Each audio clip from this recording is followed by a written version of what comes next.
అందరికీ నమస్కారం. నిన్న ఏదైతే నా బర్త్డే పార్టీ జరిగిందో ఒక చిన్న ఇంట్లో పార్టీ లాగా ఒక ఫ్యామిలీ ఫంక్షన్ లాగా జరుపుకోవాలన్న ఒక ఉద్దేశంతో ఆ రిసార్ట్లో మా అమ్మా నాన్నల కోరిక మేరకు మా అమ్మా నాన్నలతో కలిసి మా ఫ్యామిలీ మెంబర్స్తో కలిసి నేను జరుపుకోవడం జరిగింది. అక్కడ మా అమ్మా నాన్న ఫ్రెండ్స్, మా ఫ్యామిలీ ఫ్రెండ్స్, మా టీమ్ మెంబర్స్ మాత్రమే ఉండడం జరిగింది. అండ్ అట్లనే లిక్కర్ ఉండడం జరిగింది, సౌండ్ సిస్టమ్ ఉండడం జరిగింది.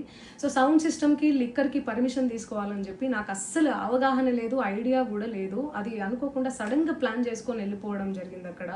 సో అందుకు నాకు అవగాహన లేదు, లేకుంటే నేను డెఫినెట్లీ నేను తీసుకునేదాన్ని. నాకు అసలు గైడెన్సీయే లేదు. ఎవరైనా గైడ్ చేసినా కూడా నేను పర్మిషన్ తీసుకునేదాన్ని, లేకపోతే నేను ఎందుకు ఇలా తెలిసి చెయ్యను కదా.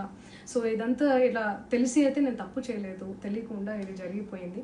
అండ్ అక్కడ లోకల్ లిక్కర్ తప్ప అసలు వేరే ఏ ఇతర పదార్థాలు, మత్తు పదార్థాలు కానీ వాడడం అసలు జరగలేదు. అక్కడ దొరకలేదు కూడా, పోలీసులు సెర్చ్ చేసినా కూడా. అండ్ అక్కడ ఎవరికైతే పాజిటివ్ వచ్చింది అని చెప్పి పోలీసులు చెప్తున్నారో ఆయన ఎక్కడో ఒక చోట తీసుకున్నాడు, ఎప్పుడో తీసుకున్నాడు అని చెప్పి తేలిందని చెప్పి పోలీసులే చెప్పారు. అండ్ అది ఇన్వెస్టిగేషన్ కూడా జరుగుతుంది. మేము కూడా పోలీసులకు కోఆపరేట్ చేస్తున్నాము.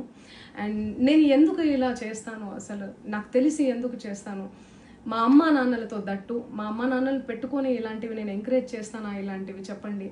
అండ్ ఒక రోల్ మోడల్గా, ఒక ఇన్స్పిరేషనల్గా ఉండాలని అనుకుంటాను, కానీ నేను ఇలా ఎందుకు నేను చేస్తాను. సో ప్లీజ్ దయచేసి మీడియా మిత్రులకు నా విన్నపం ఏంటంటే, ఆధారాలు లేని అభియోగాలు నా మీద అస్సలు మోపద్దు ప్లీజ్.